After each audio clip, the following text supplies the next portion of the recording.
orang yang usia di atas 35 ya, misalnya ada obesitas atau hipertensi, biasanya orang tua-tua itu kan ada kadang-kadang kencing manis, hipertensi, itu kadang-kadang bisa menyebabkan komplikasi pada saat kehamilan. Dan beberapa literatur bahwa orang yang hamil di usia tua, angka kecacatan janin itu kan terjadi peningkatan lebih tinggi lah insidennya, seperti misalnya Down syndrome ya, itu sering terjadi pada orang yang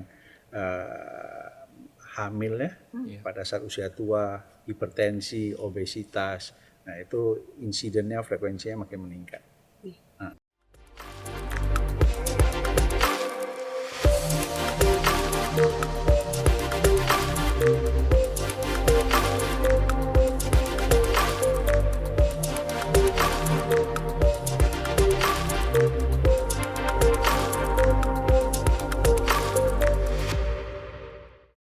Halo para sahabat Indonesia dimanapun berada, berjumpa kembali dengan saya, Denny Widya CBC, di program Gemas Generasi Maestro. Hari ini saya akan berbincang-bincang kembali dengan Dr. Jakobus Jeno Wibisono, spesialis kebidanan SPOG, kebidanan dan kandungan ya dok ya. Terima kasih nih Pak Dokter udah hadir kembali. Ini adalah obrolan kami yang kedua nih ya. Pak Dokter dulu pernah membahas tentang miom. Teman-teman bisa, para penonton bisa lihat di video sebelumnya. Dan juga saya ditemani oleh host Mbak Atika Citra yang akan berbincang-bincang bersama Dr. Jeno. Ya Mbak Atika, terima kasih udah hadir juga nih. Sama-sama ya. Bapak, terima kasih undangannya. Ya, terima kasih juga Mbak Atika. Silakan Mbak Atika memperkenalkan nih narasumber kita, Dr. Jeno. Baik. Selamat pagi Bapak Denny, Pak Jeno. Ini sedikit mengenai Pak Jeno ya, profilnya. Ternyata Bapak Jakobus Jeno Wibisono SPOG ya Pak ya. Betul ya Pak ya. Betul, Pak. Beliau adalah seorang dokter spesialis khusus obstetrik dan ginekologi. Betul ya Pak ya. Sekarang beliau berpraktek di Rumah Sakit Siloam ya Pak ya. Siloam. Dan ternyata beliau juga dosen dari program mata kuliah reproduksi dan grow development ya Pak ya, di UPH ya Pak ya. Ya, dan yang lebih saya kagumnya lagi ternyata beliau lulusan dari Universitas Samratulangi ya Pak. Jauh lah. Manado. Iya, betul. Untuk lebih jelas dan lebih lengkapnya kita bisa langsung mengikuti topik-topik perbincangan menarik ini. Apa nih Mbak Tika yang akan kita bahas nih bersama Dr. Jeno nih? Yes, kita hari ini akan membahas mengenai resiko tingkat kehamilan tinggi ya Pak ya. Betul. Kehamilan resiko tinggi ya. ya. Betul. Itu menarik banget sih Pak, apalagi saya seorang ibu yang juga pernah mengalami yang namanya kehamilan Pak. Gitu Pak Denny. Bisa dijelaskan nggak dokter, kehamilan resiko tinggi itu apa sih yang dimaksud dengan kehamilan resiko tinggi itu dok? Sebelum saya menjawab, saya terima kasih kepada Pak Denny dan Bu Tika atas undangannya ya, dan juga pemirsa pendengar Gemas ya. Nah, apa yang disebut kehamilan resiko tinggi, yaitu di mana suatu kehamilan yang bisa menimbulkan komplikasi terhadap ibu dan janin, bisa sampai kematian pada saat hamil, pada saat melahirkan, dan pada saat pasca melahirkan, yaitu yang disebut masa nifas. Jadi masa nifas itu artinya setelah melahirkan sampai sekitar 40 hari. Itulah yang disebut masa nifas atau kehamilan resiko tinggi. Nah, itu penyebabnya apa ya dok ya? Nah, kehamilan resiko tinggi itu kita harus ketahui dulu bahwa suatu pelayanan kesehatan suatu negara ya dikatakan baik itu kalau angka kematian ibu dan angka kematian bayi itu tinggi. Itu tolak ukur pelayanan suatu negara itu bagus ya. Nah, maksudnya tingkat kematian ibu. Jadi kalau suatu negara dikatakan bahwa pelayanan kesehatan yang baik itu kita mengukur angka kematian ibu dan angka kematian bayi. Iya. Nah, pengertian angka kematian ibu dan angka kematian bayi di Indonesia itu sebenarnya masih tinggi. Ini masih tinggi. Rasionya itu sekarang itu 308 per 100.000 kelahiran hidup. Nah, sebenarnya yang diharapkan ditargetkan oleh WHO terhadap Indonesia itu adalah 108 per 100.000. Sedangkan kalau di negara maju itu rendah sekali, Singapura. Nah, maka itu kita bisa melihat sebenarnya secara keseluruhan pelayanan kesehatan di negara kita itu masih perlu diperbaiki lah. Nah, dan banyak beberapa warga negara di kita itu larinya kenapa ke luar negeri, ke Penang, ke Malaysia, karena tolak ukurnya itu. Dan kehamilan resiko tinggi itu yang mengancam mengenai kehamilannya pada saat hamil, pada saat melahirkan dan pasca melahirkan. Nah, itu biasanya kita bagi beberapa ya, ada yang disebut high risk ya, high risk ibu dan high risk bayi. Misalnya high risk ibu apa? Salah satunya adalah hipertensi, kemudian infeksi, ya, kemudian karena ada sakit jantung, kemudian ada gangguan-gangguan yang lain lah, misalnya ada mioma, ya, kadang-kadang ada suatu keganasan hamil. Kemudian ada high risk bayi itu misalnya letak sungsang, kemudian kehamilan kembar atau bayi kecil. Nah, itu hal-hal yang bisa menyebabkan suatu ibu akan mengalami komplikasi pada saat kehamilan persalinan atau masa nifas. Nah, itu yang menyebabkan risiko tinggi itu risiko tinggi. Nah, jadi kita mesti ekstra hati-hati. Dan di Indonesia ini kalau kita lihat bahwa penyebab angka kematian ibu, ya, khususnya ibu ya, yang paling tinggi itu 3 besar itu adalah kasus hipertensi, kasus perdarahan, dan kasus infeksi. Infeksi itu ya infeksi, misalnya infeksi demam berdarah atau infeksi paru. Nah, hipertensi, perdarahan, infeksi itu adalah 3 besar. Rata-rata ibu yang melahirkan atau hamil meninggal itu disebabkan oleh 3 hal ini. Nah, banyak yang mana, Dok? Apakah ibunya meninggal atau bayinya meninggal? Ini termasuk bayinya meninggal juga kan? Ya, termasuk bayinya ibu dan bayi meninggal. Biasanya kalau ibunya bermasalah sangat berat dan terlambat datang ke rumah sakit, ya bisa menyebabkan kematian terhadap janin lah. Dua-dua. Biasanya ibunya kalau tidak sehat, pasti bayinya udah dengan sendirinya tidak akan sehat. Ini bisa teridentifikasi nggak, Dok? Waktu masa-masa kehamilan itu bahwa nanti ketika dia proses bersalin ini akan mengalami resiko tinggi nih. Jadi yang paling penting itu kita harus melakukan screening ya. Jadi screening sebenarnya angka kematian dari faktor 3 ini itu bisa dikecilkan jika kita melakukan screening secara baik lah. Ya, pada saat hamil kita menilai lah apakah ini ibu-ibu yang hamil ini termasuk ibu-ibu yang hamil resiko tinggi. Jika ibu-ibu dengan hamil dengan resiko yang tinggi tadi itu dokter sebutkan ya, nah itu kita harus menanganan di fasilitas kesehatan yang tingkat yang lebih tinggi lah, misalnya di rumah sakit. Dan yang paling penting itu ya masyarakatnya juga harus aware. Vaskes tingkat 1 atau tingkat dasar yang menangani itu juga harus aware dan harus mengetahui wah ini termasuk kehamilan resiko tinggi, harus segera rujuk ke rumah sakit.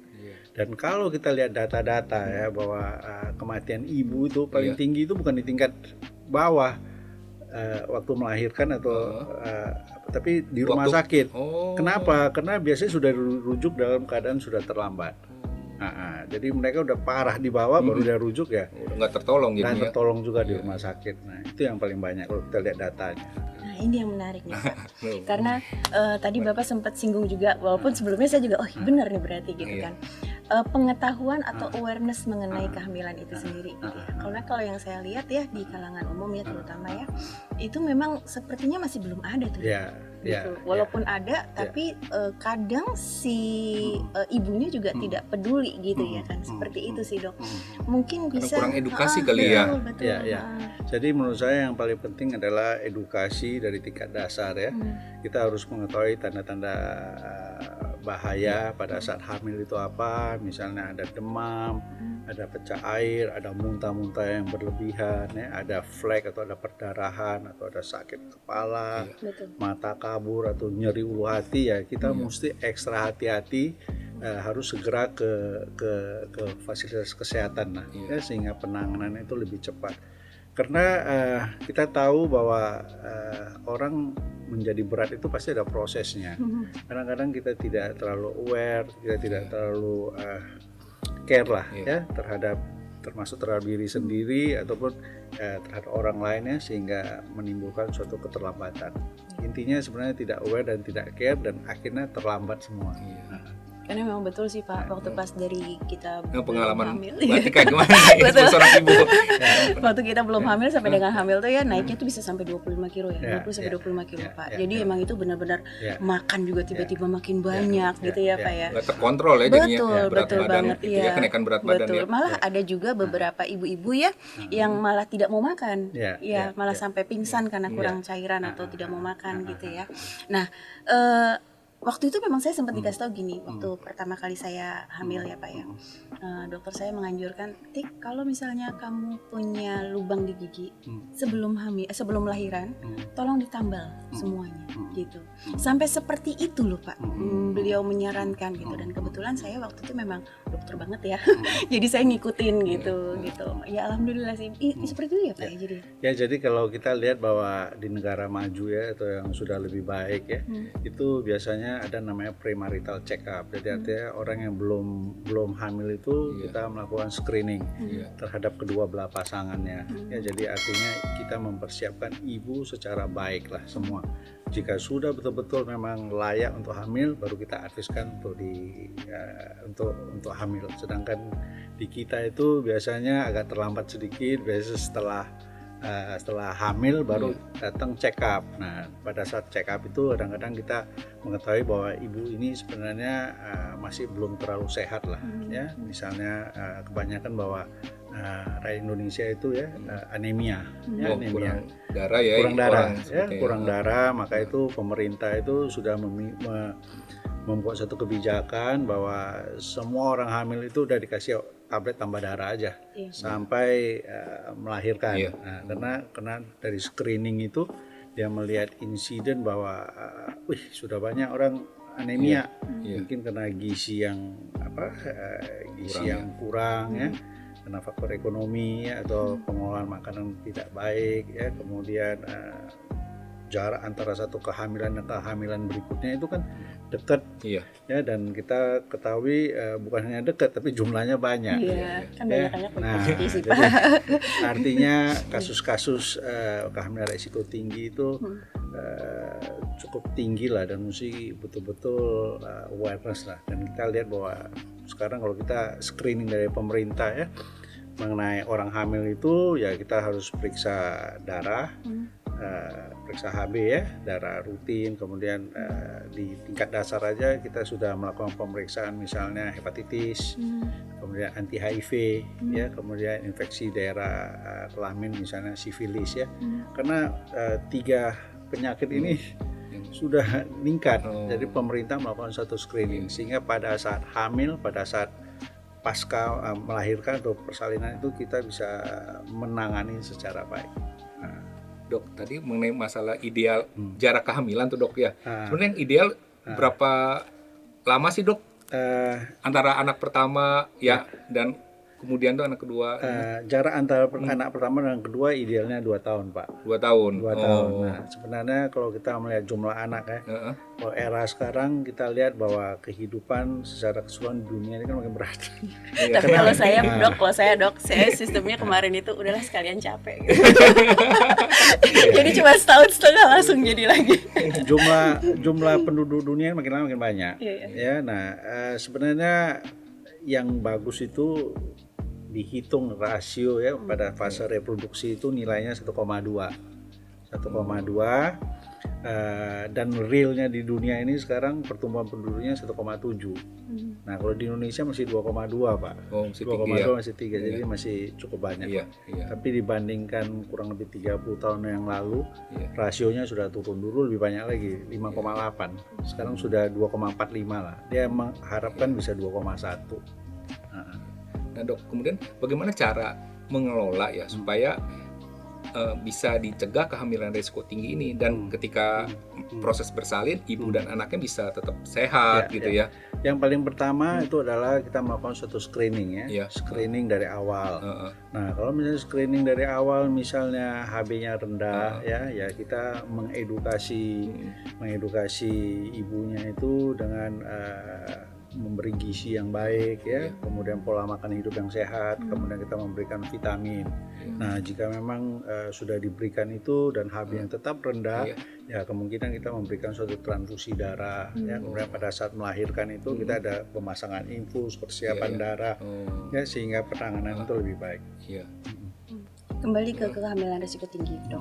Tadi dokter bilang pendarahan ya salah satunya ya. Kebetulan nih mama saya pendarahan dari mulai anak pertama sampai anak yang terakhir itu pendarahan semua, dok.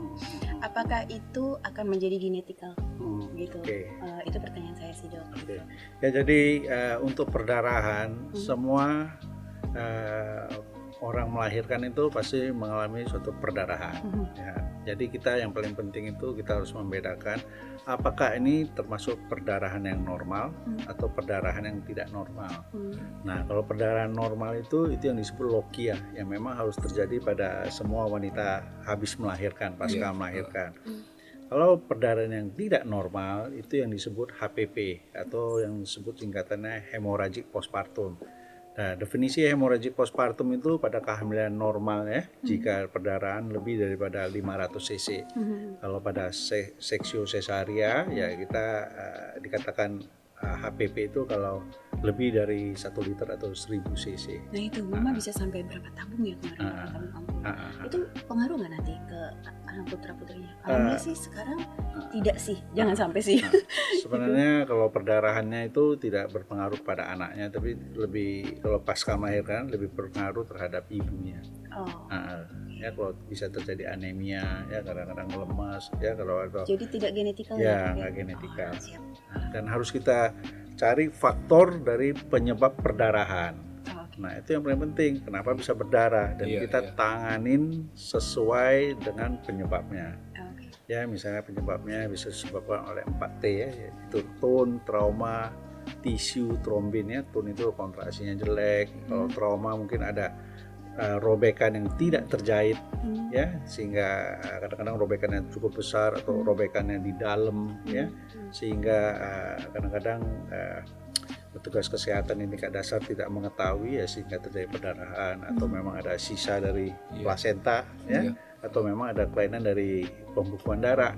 Nah, atau sebelum hamil itu ibu-ibu ada minum obat pengencer darah ya, sehingga pada saat kita melakukan pemeriksaan atau penanganan itu kita tidak melakukan evaluasi secara baik, ya kadang-kadang ya terjadi perdarahan. Dok, kalau usia yang produktif dan aman lah ya untuk proses kehamilan, dok. Saat ini dari usia berapa sampai usia berapa kira-kira ya, dok ya? Ya, salah satu kehamilan resiko tinggi itu dipengaruhi oleh faktor usia. Biasanya kalau kurang dari 16 tahun ya atau lebih dari 35 tahun itu termasuk resiko tinggi. Oh, 35 tahun udah termasuk resiko termasuk tinggi resiko ya? Tinggi. Padahal belum terlalu ini ya, masih muda ya? Saya mau nambah satu lagi, gimana? Oh, 35 sekarang udah termasuk ini ya, resiko tinggi ya? Kehamilan resiko tinggi. Jadi di kriteria kami itu kalau kurang dari 16 tahun atau lebih dari 35 tahun ya itu kehamilan resiko tinggi. Dan biasanya saya menganjurkan ke pasien itu harus ada namanya family planning ya. Family planning itu kita mau berapa? Mau 1, mau 2, mau 3. Nah, kalau biasanya saya menganjurkan kepada pasien-pasien saya ya harus ada family planning. Mungkin sejak merit udah di itu ya. Family planning artinya biasanya orang udah 1 kapok dia. Setelah 7 tahun baru tambah lagi. Ya, jadi saya menganjurkan manusia itu ada namanya ya kalau mau produksi lah. Habis itu membesarkan.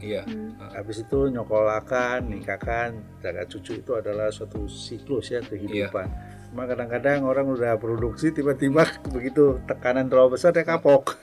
Mikir terlalu jauh setelah 5 tahun pada saat membesarkan memproduksi lagi. Karena kan udah nggak ada lagi yang mau ditemenin, Pak. Jadi para penonton loh, berarti kalau Anda sudah kehamilan di atas 35 tahun itu udah termasuk resiko tinggi ya, dok ya? Resiko tinggi. Iya, soalnya saya juga mama saya tuh saya ingat 41 tuh waktu melahirkan adik saya yang paling kecil. Udah resiko tinggi tuh ya. Termasuk resiko tinggi. Tapi ada juga kok umur 45 juga masih ada kok. Ada sih. Ya cuma selama dia belum menopause sih sebenarnya bisa. Bisa kan? Ya. Kemudian kita lihat bahwa orang yang usia di atas 35 ya, misalnya ada obesitas atau hipertensi, biasanya orang tua-tua tuh ada kadang-kadang kencing manis, hipertensi, itu kadang-kadang bisa menyebabkan komplikasi pada saat kehamilan. Dan beberapa literatur bahwa orang yang hamil di usia tua, angka kecacatan janin itu kan terjadi peningkatan lebih tinggi lah insidennya, seperti misalnya Down syndrome ya, itu sering terjadi pada orang yang hamil ya, pada saat usia tua, hipertensi, obesitas. Nah, itu insidennya, frekuensinya makin meningkat. Saya sempat baca di Google, itu ada ininya Bapak, apa namanya, multi kayak skripsi ya kalau nggak salah ya. Itu termasuk salah satunya adalah bayi besar ya Pak ya? Bayi besar. Bayi besar. Nah, ini agak ini sih agak bayi jadi besar pertanyaan. Waktu Bayinya melahirkan besar. berapa kilo sih dok yang idealnya dok? Jadi kriteria bahwa bayi besar itu bahwa kita melahirkan di atas 4 kilo. Oh, di atas 4 kilo ya? 4 kilo, cut off-nya 4 kilo. Saya 4,2 anak kedua waktu itu. Termasuk besar dong? Iya, termasuk besar. Sebenarnya kalau di atas 4 kilo secara medis itu ada indikasi untuk dilakukan kelahiran secara seksio sesaria. Bukan berarti bisa normal apa tidak ya, kadang-kadang kecolongan ya. Kadang-kadang salah satu bayi besar itu bisa menyebabkan suatu perdarahan atau robekan jalan lahir yang besar. Kadang-kadang bayi bisa nyangkut ya di bahunya. Sungsang ya kalau nggak salah ya, bukan itu. Ya, mesti ekstra hati-hati lah kalau misalnya bayi besar atau kehamilan letak sungsang ya pada bayi pertama itu saya nggak menganjurkan untuk melahirkan secara normal. Nah, pertanyaan saya sebetulnya di sini dok, bayi besar itu apakah karena pengaruh, maaf ya dok, sekarang ini kan kita nggak boleh dipungkirin ya, kita tuh sama air es tuh enak banget rasanya kan gitu. Sementara kalau orang zaman dulu kan selalu nganjurin selama hamil jangan minum air es, minum air es gitu. Apakah pengaruh dari situ juga dok? Untuk air es sebenarnya tidak. Ya cuma kadang-kadang gini, kita harus mengetahui kenaikan berat badan pada orang hamil itu idealnya berapa. Nah, jadi sebelum hamil kita harus melihat dulu berat badan ibunya normal apa tidak. Kalau kenaikan berat badan sebelum hamil berat badannya normal, kalau secara medis itu ada namanya BMI, Body Mass Index. Body Mass Index itu sekitar 18 sampai 24 ya. 18,5 sampai 22,5 pada wanita. Nah, kalau berat badan normal pada saat sebelum hamil itu kenaikannya itu kurang lebih 12 sampai 16 kilo. Tapi kalau misalnya ibunya overweight atau obesitas sebelum hamilnya sudah gemuk ya naiknya sampai 6 sampai 8 kilo. Kalau misalnya dia kurus ya underweight itu ya kita bisa naikin 18 sampai 22 kilo. Nah, cuma kadang-kadang gambaran pada wanita hamil itu pada saat orang hamil itu wah ini saya ada bawa 2, saya harus makan lebih banyak. Nah, itu makanya kita bahas hari ini dok. Dan kadang-kadang ada ibu yang kencing manis ya, kadang-kadang bisa menyebabkan bayi lebih besar. Betul. Nah, berarti operasi sesar lah dok ya tadi apa sih kalau istilah seksio sesaria itu. Nah, itu bisa meminimalkan resiko tinggi ini ya, kemungkinan resiko tinggi gitu ya. Jadi kalau sebenarnya untuk melahirkan ya, melahirkan itu untuk melahirkan per abdominal atau seksio sesaria ya. Kalau kita melakukan seksio sesaria harus ada suatu indikasi. Indikasi itu artinya ya ini harus kita kerjakan. Indikasi yaitu indikasi ibu dan indikasi bayi. Misalnya indikasi ibu apa? Misalnya hipertensi yang sangat tinggi, misalnya bekas seksio 2 kali. Kalau bayi misalnya letak sungsang ya, bayi besar. Nah, itu ada suatu indikasi untuk kita lakukan operasi. Cuma kalau saya melihat bahwa melahirkan itu adalah hak asasi wanita. Betul. Dia ingin lahir normal atau lahir sesar. Nah, biasanya saya menganjurkan ke pasien ini bisa lahir normal, tetapi dalam menentukan suatu persalinan normal atau sesar kita memberi kesempatan kepada ibu untuk inginnya apa. Memilih lah ya. Nah, kecuali secara medis tidak bisa saya akan mengatakan tidak bisa lahir normal. Nah, kalau sungsang dok, kan banyak juga ya, mungkin yang waktu proses hamil sungsang. Nah, itu dia bisa ada proses posisi bayi bisa benar lagi nggak sih waktu pada saat hamil? Iya, pada saat hamil. Nah, pada saat hamil untuk menentukan posisi ya sebenarnya di dalam suatu kandungan atau kehamilan biasanya kita menentukan apakah ini bayinya bisa lahir normal apa tidak ya dalam keadaan letak itu biasa pada kehamilan 37 minggu kita evaluasi. Nah, kalau misalnya masih kurang dari 37 minggu, kadang-kadang bayi itu masih bisa berputar. Kadang hari ini letak sungsang, besok bisa lintang, bisa kembali menjadi letak kepala ya. Karena kenapa dia bisa berputar? Karena air ketuban masih banyak.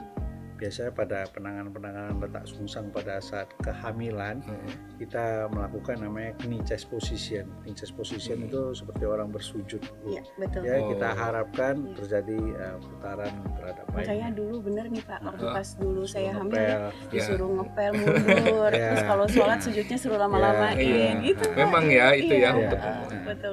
Tapi kalau udah di atas 37 minggu biasa udah tetap gitu ya. Kenapa 37 minggu biasanya udah tetap ya? Karena air ketubannya sudah berkurang.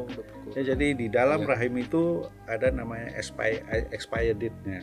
Ya, jadi fungsi plasenta itu juga akan berkurang karena kita tahu bahwa air ketuban itu kan produksinya salah satunya adalah dari plasenta.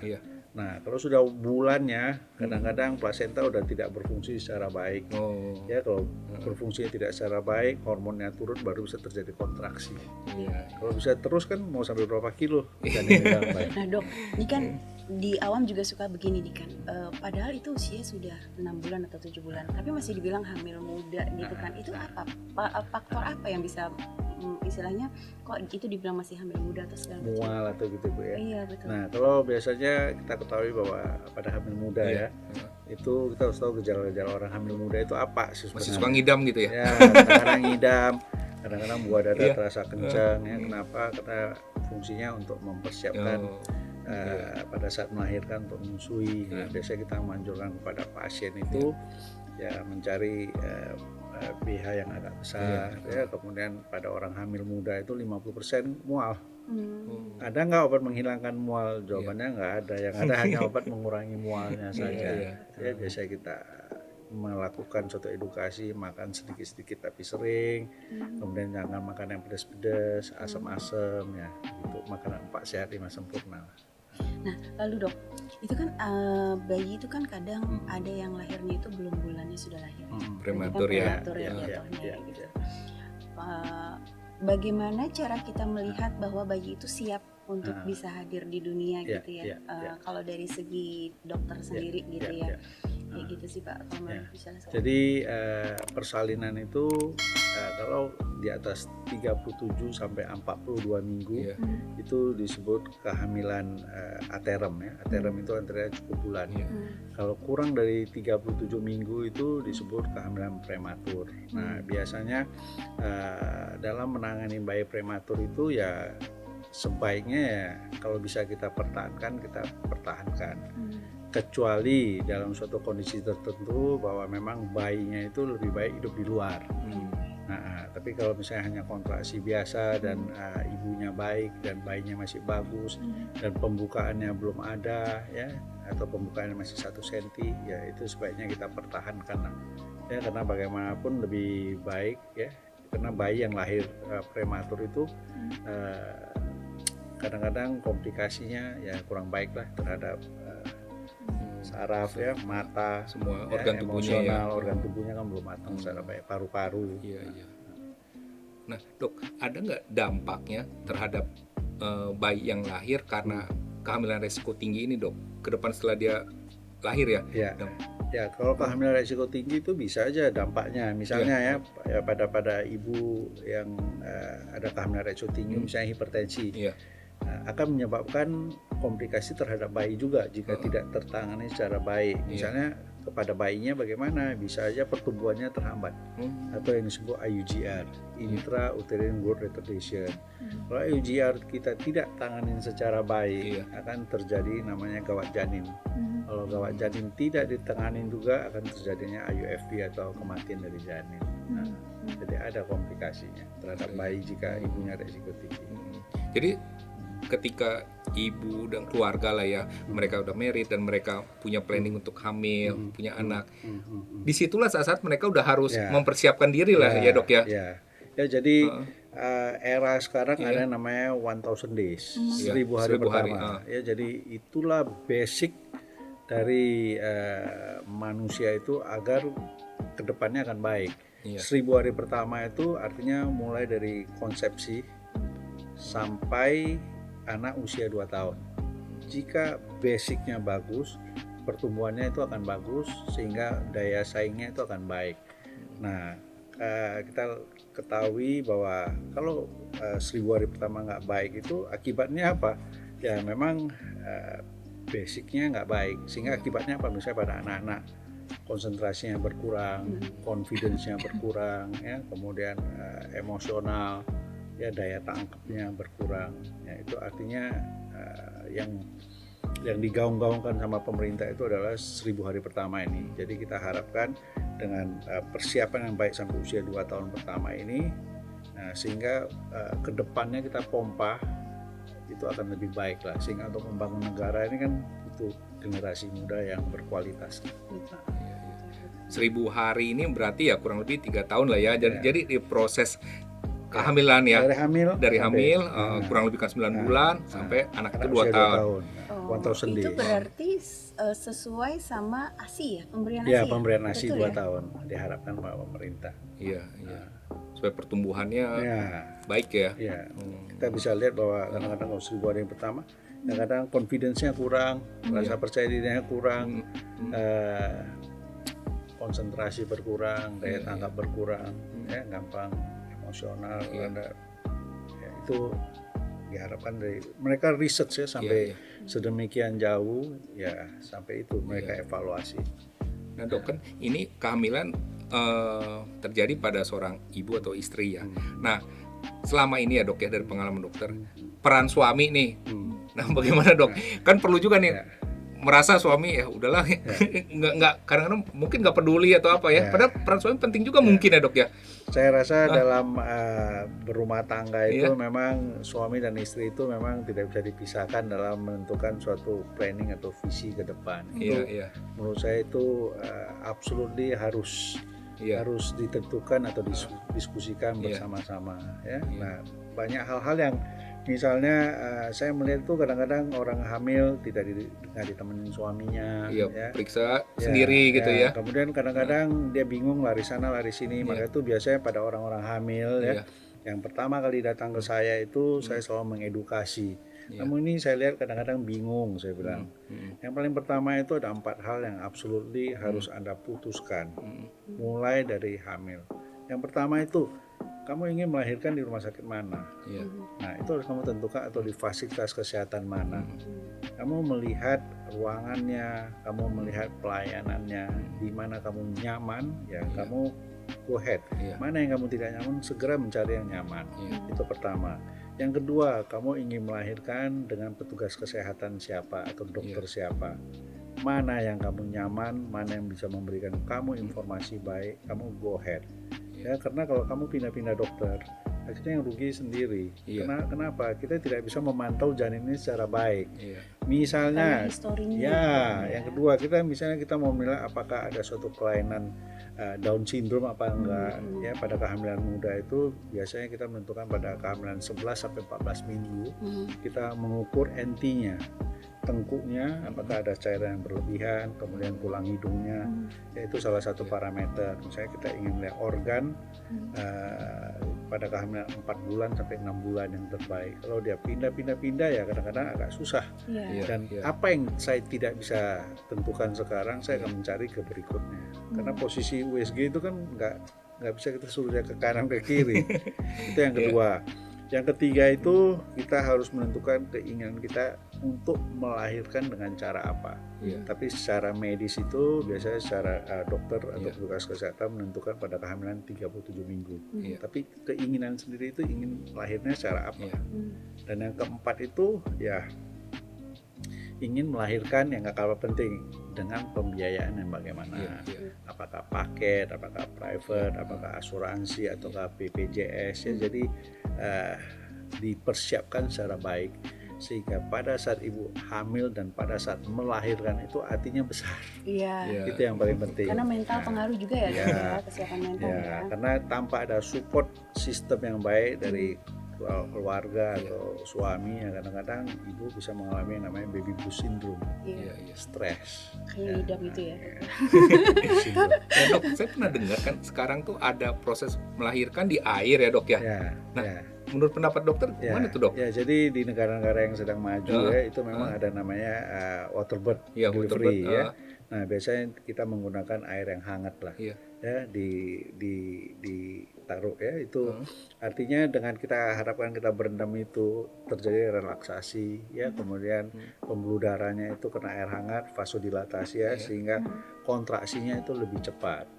Ya tetapi ya memang di sini loh banyak yang ini nggak udah ada belum? Kalau di Indonesia itu kalau beberapa rumah sakit kalau di rumah kelihatan belum ada lah Pak. Belum ada ya. Nah, belum ada karena kadang-kadang kita harus cek airnya Pak apakah bersih apa tidak. Iya. Malah jangan ada virus atau bakteri gitu ya. Bakteri dan itu harus ada persiapan yang sangat baik lah misalnya cek yang lengkap sekali baru bisa kita adviskan untuk melahirkan delivery bird. Nah, itu bagus ya dok ya sebenarnya. Ya di beberapa negara sudah dikerjakan.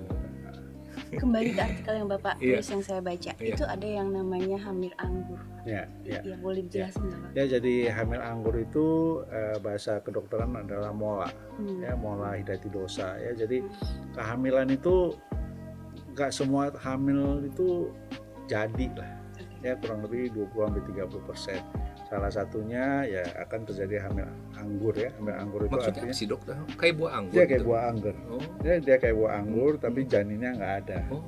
Ya, jadi itu biasanya pada saat orang hamil itu kita melakukan USG. Ya, kita menentukan apakah ini hamilnya baik apa tidak. Kelihatan ya dari USG itu ya. Kalau yang biasanya hamil anggur itu dia nggak ada janinnya.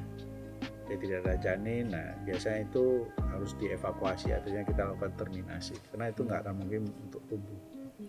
Apakah itu salah satu penyebabnya karena kita punya kista atau gimana? Nggak ada pengaruh terhadap kista, terhadap mola itu nggak ada. Nggak ada ya. Nah dan yang mesti kita tahu bahwa di Indonesia ini termasuk negara 4 besar dengan jumlah penduduk yang terbanyak ya. Jadi artinya 4 negara itu ya Cina, India, Amerika dan Indonesia. Jadi menurut saya Indonesia ini termasuk suatu negara yang bukan main lah ya, dianugerahi sebenarnya jumlah penduduk yang biasa, jumlah sumber kekayaan yang luar biasa ya. Menurut saya sih sebenarnya harusnya sejak negara maju lah ya Indonesia itu ya. Harus sejahtera, logikanya harus sejahtera ya, karena kita lihat bahwa jumlah kelahiran kita itu tinggi, hampir 5 juta. Orang di negara lain jadi batasi ya Pak ya? Dibatasi. Dan kita masih beberapa negara sekarang kekurangan ini kan usia produktif malah mereka diberi insentif kan oleh yang mau melahirkan tuh. Jepang, Korea. Jepang, Korea itu sudah minus Pak. Minus ya pertumbuhannya ya. Pertumbuhannya Singapura juga sudah minus ya, kita masih over lah. Dan kita lihat sebenarnya kalau buat saya sendiri ya, kita melihat dari sejarah ya, di mana sejarah. Kadang-kadang kita miris juga kadang-kadang ya kita lihat ya. Dan saya melihat sejarah dari SD itu saya melihat bahwa negara kita negara dijajah sama orang kan, paling lama itu adalah Belanda. Kalau dari sejarah itu kan kurang lebih 350 tahun kan. Nah, kalau kita lihat negara Belanda itu negara dengan jumlah penduduk yang kecil, 15 juta. 15 juta Pak. Itu Jakarta lah ya. 15 juta laki dan perempuan. Nah, bilanglah lakinya paling 7-8 juta. Sedangkan penduduk kita itu 200-an juta. Betul. Tapi bisa dijajah oleh negara yang begitu kecil. Nah, karena saya melihat adalah suatu kultur dan budaya di kita yang agak salah menurut saya. Misalnya kita ini sering baperan sama orang sama itu ya. Sehingga negara lain itu melihat ini gampang. Artinya apa? Dia tidak perlu banyak orang, perlu satu orang untuk melakukan suatu politik dividen belah. Pecah belah. Maka itu bisa 350 tahun nih.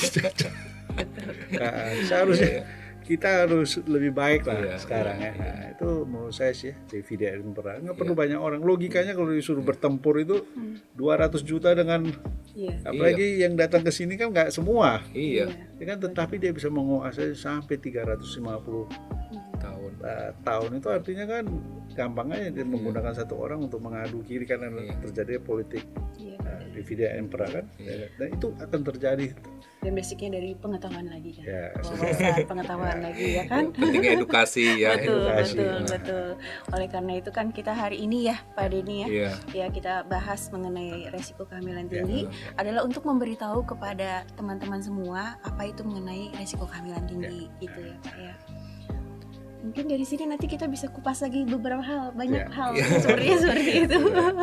Dok, mungkin terakhir ya dok ya, pesan-pesan dokter nih dok bagi pasangan-pasangan yang sedang mempersiapkan mau hamil atau mereka sedang mengalami kehamilan saat ini, supaya terhindar dari kehamilan resiko tinggi ini ya dok ya. Ya, jadi bagi pasangan muda, pasangan muda yang paling penting itu adalah melakukan suatu planning yang baik lah untuk suatu kehidupan ini ya. Jadi artinya bagi pasangan-pasangan muda ya jangan khawatir dan terlalu khawatir lah. Ya jika dipersiapkan secara baik, misalnya ingin berapa anak, satu anak atau 2 anak ya. Karena kadang-kadang pasangan muda sekarang itu mikirnya terlalu jauh. Terlalu jauh sehingga apa yang dipikirkan itu membuat suatu kekhawatiran dan kekhawatiran itu menyebabkan suatu ketidakberanian sehingga tidak berani untuk melangkah. Sampai sekarang ada yang namanya child free ya Pak. Yang paling penting itu menurut saya kalau kita dalam suatu pernikahan itu ada tanggung jawab yang baik ya dengan hard worker ya, kerja keras absolutely dengan dedikasi yang baik. Saya percaya yang kita lakukan itu pasti akan diberi jalan dengan yang di atas dan menurut saya suatu keberhasilan itu absolutely ya, ada suatu namanya resistensi, reject, bullying, kemudian ada tekanan ya, ada passing ya, dan memang harus tahan banting. Untuk menjadi seorang yang kuat tahan banting ya kuncinya harus sering-sering banting sehingga kita menjadi lebih kuat. Harus sering-sering dibanting. Mungkin dari saya itu saja. Baik. Terima kasih Dr. Terima kasih banyak dokter. Para penonton, jadi Anda sudah mendengarkan obrolan kami bersama Dr. Zeno bagaimana mencegah kehamilan resiko tinggi. Jadi kalau Anda yang sedang mempersiapkan diri, yang pasangan muda yang akan mempunyai anak dan mengalami proses kehamilan, dari sejak awal kalian sudah harus mempunyai planning terhadap kehamilan dan kedepannya harus bagaimana, mau punya berapa anak, segala macam. Itu harus mulai di planning dari sekarang sehingga dapat mencegah kehamilan resiko tinggi, gitu ya dok ya. Nah, para penonton, para sahabat, itulah obrolan kami bersama Dr. Zeno dan Mbak Atika. Terima kasih Dr. Zeno, Mbak Atika. Nah, bagi Anda yang suka dengan video ini, silakan subscribe, like, berikan komen, dan tolong share juga video ini pada teman-teman Anda, terutama teman-teman Anda yang sedang hamil ya, mempersiapkan kehamilan juga, agar mereka mendapatkan edukasi yang benar dari seorang ahlinya, dari seorang dokter kandungan dan bidanan. Sampai jumpa di episode berikutnya. Bye-bye. Halo para sahabat, ini adalah buku saya yang saya tulis bersama teman-teman komisi.